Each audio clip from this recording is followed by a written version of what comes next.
Hello everyone, welcome to my channel Math with SP ma'am. Measure of central tendency के video lecture series में how to find mean of continuous series topic के बारे में discussion करने जा रही हूँ। तो पिछले वीडियो लेक्चर में मैंने डिस्क्रीट सीरीज के लिए मीन कैसे फाइंड आउट होता है वो डिस्कशन किया था। तो आज कंटिन्यूअस सीरीज के लिए मीन कैसे निकलेगा वो हम लोग डिस्कशन करेंगे। ठीक है, तो अब पहले जान लेते हैं कि कंटिन्यूअस सीरीज क्या होता है। Sometimes data is so large that is very difficult to find its mean. जब मेरे पास कम से कम डाटा होगा तो मैं इसे इंडिविजुअल फाइंड आउट कर सकती हूँ। जैसे कि मैं 5 स्टूडेंट का अगर बात करूँ, उनका हाइट का मीन निकालने के लिए, तो मैं उन्हें गिन के सॉल्व कर सकती हूँ।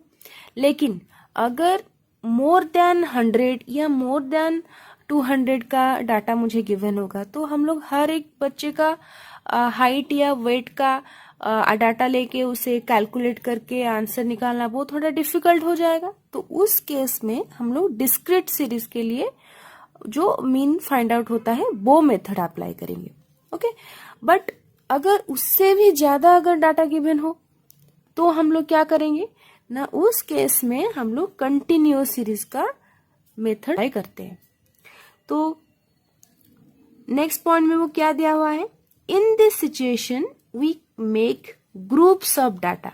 ठीक है, बहुत ज्यादा अगर डाटा मुझे गिवन है तो एक एक करके हम लोग ना गिन के मैं क्या करूंगी ना, पूरा का पूरा एक डाटा सेट में से कुछ ग्रुप्स बनाऊंगी। ठीक है, with A suitable class interval.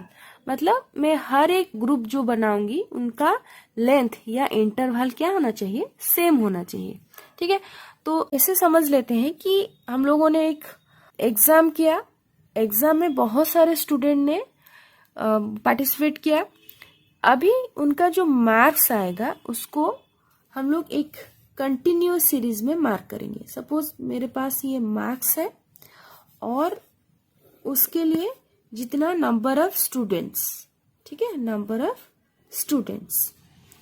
तो मार्क्स को मैं ऐसे कैटेगराइज करूंगी 0 to 10। मतलब कोई एक एग्जाम में 0 से 10 के बीच में कितने बच्चों ने मार्क्स सिक्योर किया, तो इसे मैं मान लेती हूँ सपोज 4 बच्चों ने। मतलब जो 4 बच्चे हैं ये क्या हो जाता है, हमारा फ्रीक्वेंसी होता है। मतलब इतने इंटरवल के अंदर इतने बच्चों ने मार्क्स सिक्योर किया। अब 10 से 20 मार्क्स के बीच में सपोज 10 बच्चों ने मार्क्स सिक्योर किया, और 20 से 30 मार्क्स के बीच में 15 बच्चों ने इतना मार्क्स सिक्योर किया। तो ये जो होता है एक इंटरवल के थ्रू हम लोग जो डिनोट करते हैं, इसीलिए इसे क्या बोलते हैं ना, कंटिन्यूअस सीरीज। तो अगर मुझे कोई डाटा इस फॉर्म में गिवन हो कि कोई एक लोअर लिमिट है और अपर लिमिट, दोनों के बीच में जितने बच्चों ने यहाँ पे सपोज कितना मार्क्स सिक्योर किया है, वो अगर मैं कैलकुलेट करूंगी तो वो क्लासिफाई करेंगे ना, ये कंटिन्यूअस सीरीज हो जाएगा। ठीक है, तो नेक्स्ट पॉइंट डिस्कशन करते हैं।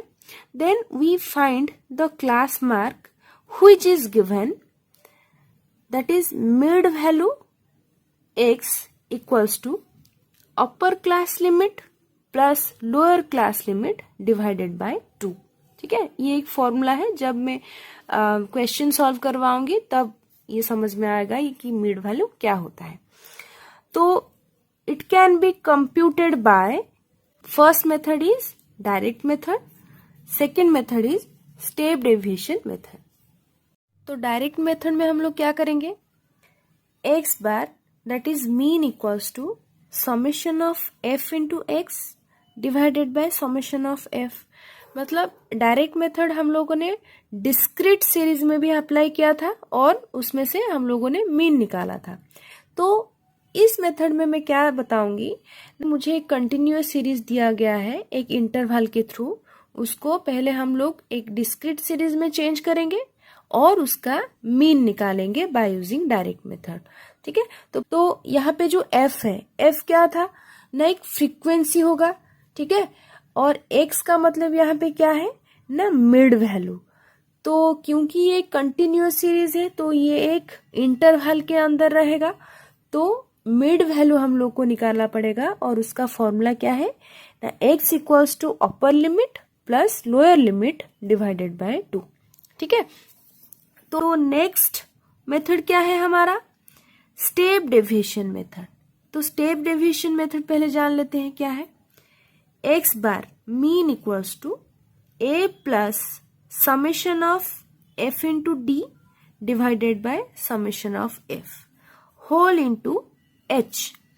तो a का मतलब क्या है ना, एज्यूम्ड मीन, मतलब जितना सारा डाटा हम लोग को गिवन होगा उसमें से मैं कोई एक मीन वैल्यू एज्यूम करूंगी। ठीक है, देन f हो गया हमारा फ्रीक्वेंसी और d हो जाएगा हमारा d equals to x minus A divided by h।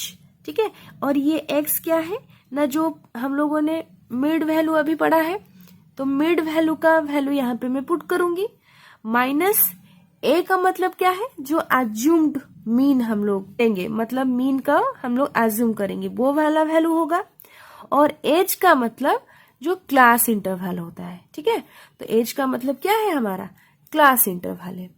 Now finding mean for continuous series.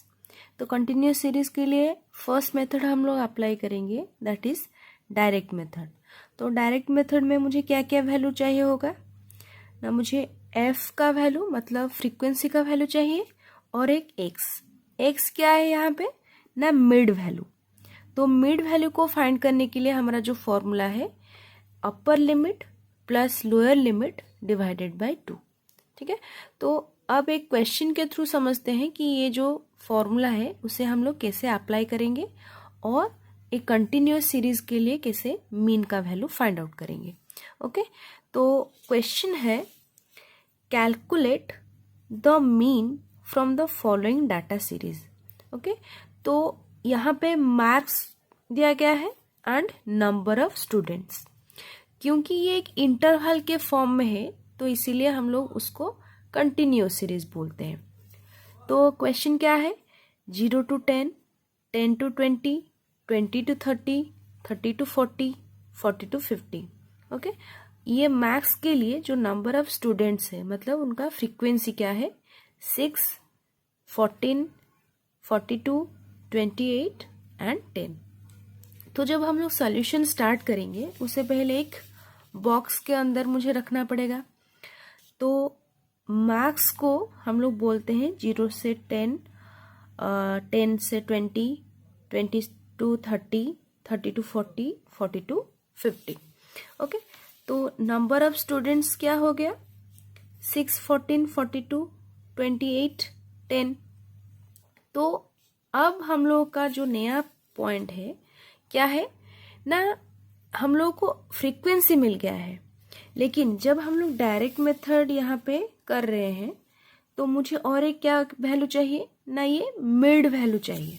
ठीक है, तो मिड वैल्यू के लिए मुझे जो इंटरवल का अपर लिमिट और लोअर लिमिट को ऐड करना पड़ेगा, डिवाइडेड बाय 2 करेंगे। ठीक है, तो यहाँ पे जो x है, ये जो x का वैल्यू है ये क्या है हमारा ना, यही हमारा क्या है, मिड पॉइंट है। ठीक है, यह मिड वैल्यू है। तो मिड वैल्यू को फाइंड आउट करने के लिए क्या करेंगे, अपर लिमिट। तो यहाँ पे देखो ये जो 0 से 10 लिखा हुआ है, तो इन दोनों के बीच में अपर लिमिट क्या है ना, 10 है, एंड लोअर लिमिट क्या है, 0 है। तो अब जब मैं मिड वैल्यू निकालूंगी तो ये क्या होगा, 10 प्लस 0 डिवाइडेड बाय 2। ठीक है, लोअर लिमिट को ऐड करेंगे अपर लिमिट के साथ, डिवाइड करेंगे 2 से, तो ये हो जाएगा मेरा वैल्यू 5। देन नेक्स्ट पॉइंट के लिए 10 और 20, तो अपर लिमिट है 20 और लोअर लिमिट है 10, इन दोनों को ऐड करेंगे, डिवाइडेड बाय क्या करेंगे, 2 करेंगे। ठीक है, और उसका आंसर कितना आ जाएगा, 15। और यहाँ पे 30 और 20, तो अपर लिमिट है 30, लोअर लिमिट है 20, इन दोनों को ऐड करेंगे, डिवाइडेड बाय 2, तो ये हो जाएगा 25। अभी सिमिलरली 30 और 40 के लिए क्या करेंगे, 40 है अपर लिमिट और 30 है लोअर लिमिट, इन दोनों को ऐड करेंगे divided by 2, that is 35। Similarly 40 and 50 में से 50 हो गया हमारा अपर लिमिट, 40 हो गया लोअर लिमिट, इन दोनों को ऐड करेंगे डिवाइडेड बाय 2, दैट इज 45। तो हम लोगों को ये x का भी वैल्यू मिल गया। अब जब हम लोग डिस्क्रीट सीरीज के लिए डायरेक्ट मेथड अप्लाई कर रहे थे, ये क्या होता था, प्रीवियस क्लास में मैं डिस्कशन की थी, एक x चाहिए होता था, एक फ्रीक्वेंसी चाहिए होता था, है ना। तो उसके बाद हम लोग क्या करते थे ना, ये फ्रीक्वेंसी को ये जो वैल्यू x के साथ मल्टीप्लाई करते थे और उसका समेशन निकालते थे। और उसमें जब मैं डायरेक्ट मेथड अप्लाई करूंगी तो मुझे क्या चाहिए होगा ना, summation of x into F divided by summation of f। तो अभी के लिए देखो यहाँ पे जो वैल्यू है, मुझे x का वैल्यू मिल गया है, मिड वैल्यू जो है, और ये f मतलब फ्रीक्वेंसी मिल गया है। तो हम लोगों ने यहाँ पे क्या किया, ये जो इंटरवल था ये था कंटिन्यूअस सीरीज में, है ना। तो कंटिन्यूअस सीरीज में से मैं मिड वैल्यू निकालने के बाद ये एक डिस्क्रीट सीरीज की तरह काम कर रहा है, ठीक है। तो अब जब ये x और f मुझे मिल गया है, तो मैं नेक्स्ट पॉइंट क्या करूंगी, डायरेक्ट मेथड के लिए ना इन दोनों के वैल्यू को मैं मल्टीप्लाई कर दूंगी, that is f into X हो जाएगा, है ना।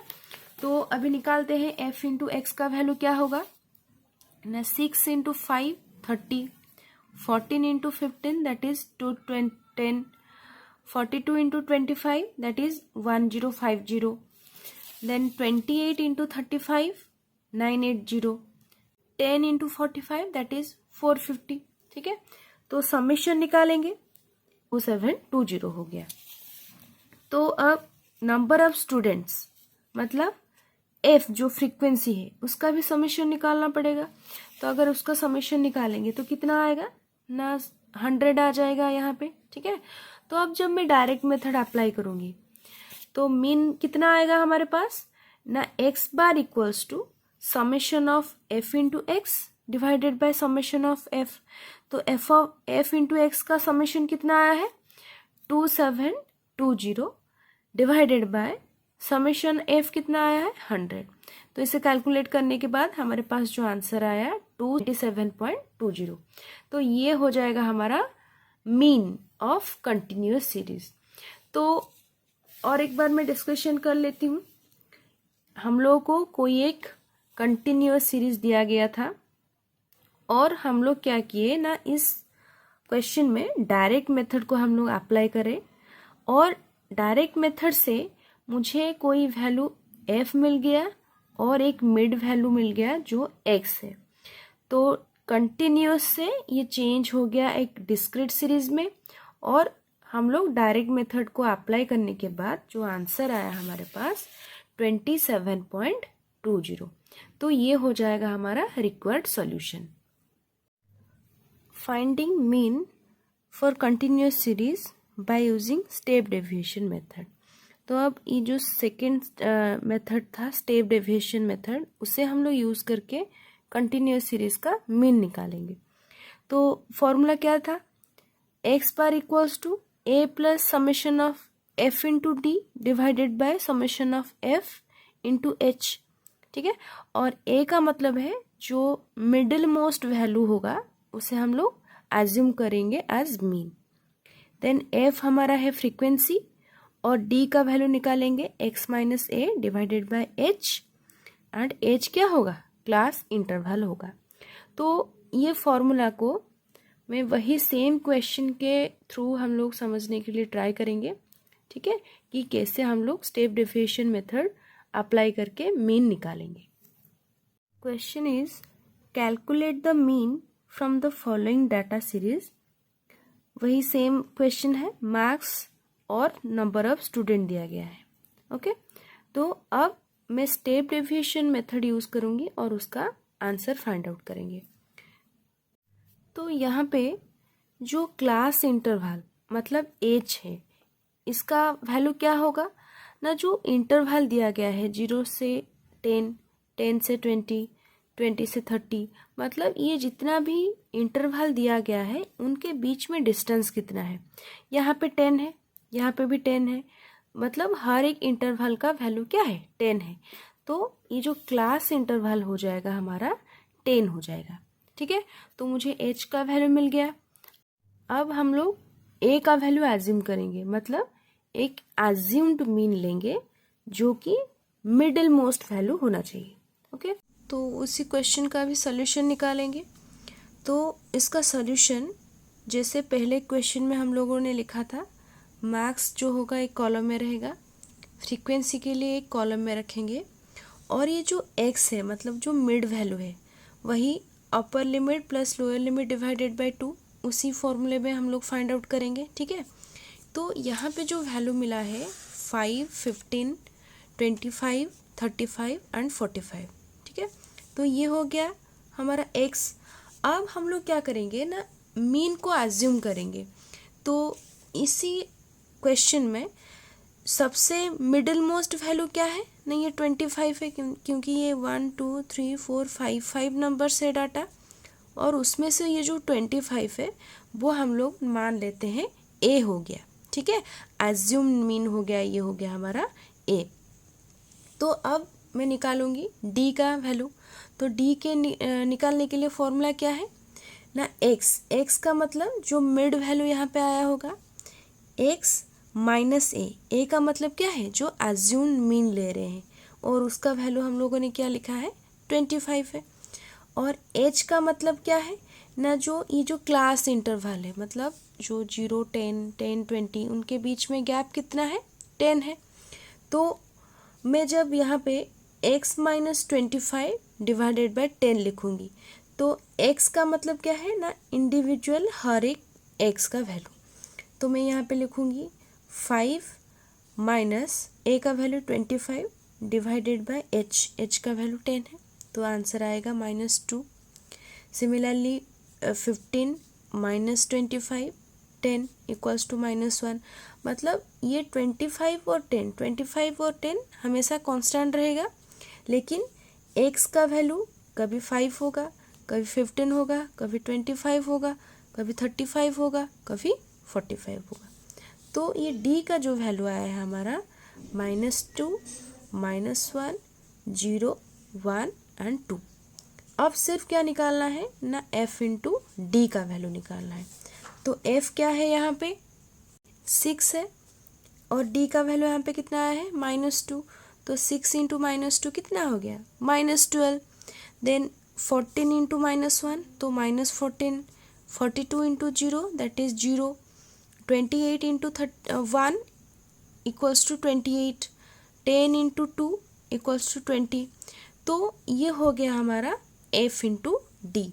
तो जब हम लोग स्टेप डेविएशन मेथड यूज़ करेंगे तो हम लोग को क्या चाहिए, a का वैल्यू तो हमें 25 मिला है, f इंटू डी अभी मिल गया है, तो उसका बस समेशन निकालेंगे, और f का भी समेशन निकालेंगे, मतलब फ्रीक्वेंसी का समेशन निकालेंगे। और h का वैल्यू कितना आया है, जो क्लास इंटरवल कितना है 10 है, तो अभी उसको अप्लाई कर देते हैं। तो ये summation of f into D का वैल्यू आया है 22।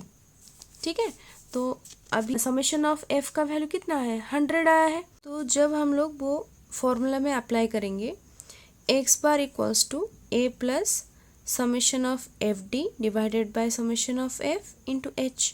तो a का वैल्यू मतलब एज्यूम मीन हो गया 25, और f इंटू डी कितना आया है 22 आया है, और समेशन ऑफ f का वैल्यू 100 इंटू h हो गया हमारा 10। तो इसे कैलकुलेट करेंगे तो आंसर कितना आएगा 27.20। मतलब स्टेप डेविएशन मेथड में जितना वैल्यू आया है, अभी अभी हम लोगों ने जो सॉल्व किया था डायरेक्ट मेथड में भी सेम वैल्यू आया है। ठीक है, मतलब कंटिन्यूअस सीरीज़ के लिए हम लोग डायरेक्ट मेथड भी अप्लाई कर सकते हैं और स्टेप डेविएशन मेथड भी अप्लाई कर सकते हैं। और एक बात, अगर मेरे पास ये कितना पॉइंट्स है 1, 2, 3, 4, 5 है, तो 5 पॉइंट से इसीलिए जो मिडिल मोस्ट वैल्यू है ये इजीली हम लोगों ने चूज़ किया कि ये हो गया हमारा अज्यूम्ड मीन। अगर इवन नंबर का वैल्यू होता, मतलब इसके साथ और एक पॉइंट होता, तो हम लोग जो दोनों मिडिल मोस्ट वैल्यू होंगे, ठीक है, मतलब उसे अरेंज करने के बाद ये 5, 15, 25, 35, 45, सपोज यहाँ पे 50 होता, ठीक है, तो मिडिल मोस्ट दो वैल्यूज़ क्या हो जाते, 25 और 35 हो जाते, ठीक है। तो 25 के लिए अगर मेरा ये जो फ्रीक्वेंसी ज़्यादा है तो मैं 25 को ही एज्यूम में ले लूँगी, नहीं तो अगर 35 के लिए मेरा फ्रीक्वेंसी ज़्यादा होगा तो मैं 35 को एज्यूम वैल्यू लेके ये सोल्यूशन करेंगे, ठीक है। तो ये कंटिन्यूअस सीरीज़ के लिए कैसे हम लोग मीन निकालेंगे, by using direct method and step deviation method. So thank you for watching this video.